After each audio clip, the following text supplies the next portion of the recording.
The National Electrical Code, or NEC, does not permit feeding through ground fault circuit interrupter, or GFCI, protection to devices such as lighting on a GFCI circuit. The NEC mandates GFCI protection for all 120-volt, single-phase, 15 and 20 ampere receptacles installed in particular locations. These locations include firstly, bathrooms, secondly, garages, thirdly, kitchens, fourthly, laundry rooms, fifthly, outdoors, sixthly, crawl spaces, seventhly, unfinished basements, and eighthly, detached buildings that are accessory to a dwelling unit.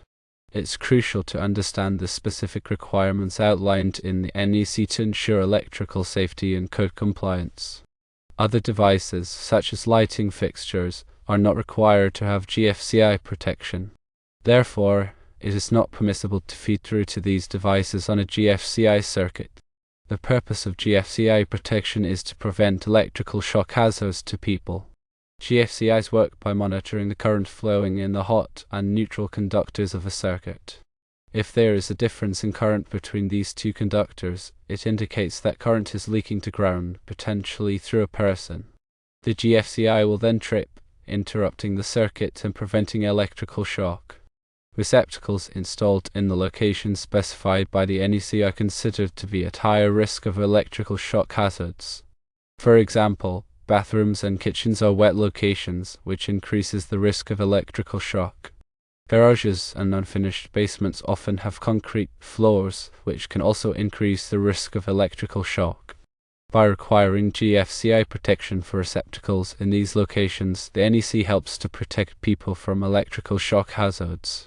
While GFCI protection is not required for lighting fixtures, it is still important to install lighting fixtures safely.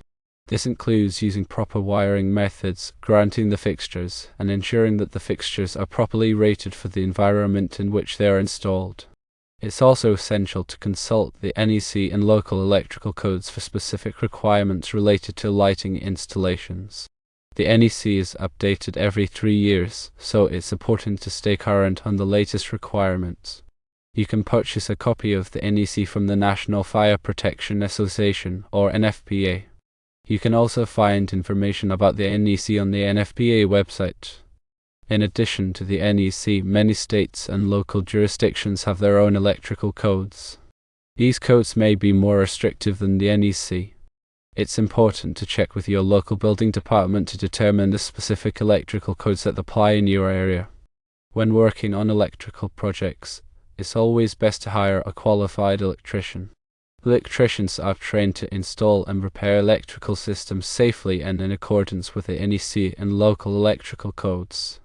Attempting to do electrical work yourself can be dangerous and may violate the law.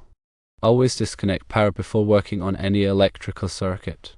Use appropriate safety equipment, such as insulated gloves and safety glasses. If you are not comfortable working on electrical circuits, hire a qualified electrician. Grounding is a critical safety measure in electrical systems. It provides a path for fault current to flow back to the source, which helps to trip a circuit breaker or fuse and de-energize the circuit. This prevents electrical shock hazards and reduces the risk of fire. All electrical equipment should be properly grounded in accordance with the NEC. Wiring methods are also important for electrical safety. The NEC specifies the types of wiring methods that are permitted for different applications. Using the proper wiring methods helps to prevent electrical shock hazards and reduces the risk of fire. Overcurrent protection devices, such as circuit breakers and fuses, are designed to protect electrical circuits from overloads and short circuits. These devices will trip and interrupt the circuit if the current exceeds the rated capacity of the wiring. Overcurrent protection is essential for preventing fires and protecting electrical equipment. Electrical safety is a serious matter. By following the NEC and local electrical codes, and by hiring qualified electricians, you can help to protect yourself and others from electrical shock hazards and fire. The NEC provides detailed guidelines for the installation and maintenance of electrical systems. These guidelines cover a wide range of topics, including wiring methods, grounding, overcurrent protection, and GFCI protection. It's important to be familiar with the NEC and to follow its requirements when working on an electrical project. The NEC is a comprehensive document, and it can be difficult to understand all of its provisions. If you have any questions about the NEC, it's best to consult with a qualified electrician or electrical inspector. They can help you to interpret the code and ensure that your electrical work is safe and compliant. Electrical inspections are typically required for new construction and for major electrical renovations. The purpose of an electrical inspection is to ensure that the electrical work has been done in accordance with the NEC and local electrical codes. The electrical inspectors are qualified professionals who are trained to identify electrical hazards and to ensure that electrical systems are safe and compliant. If you are planning to do electrical work, it's important to contact your local building department to determine whether an electrical inspection is required. Remember that GFCI protection is designed to protect people from electrical shock hazards, and it's essential to install and maintain GFCIs properly. Understanding the NEC requirements for GFCI protection is crucial for ensuring electrical safety in your home or business.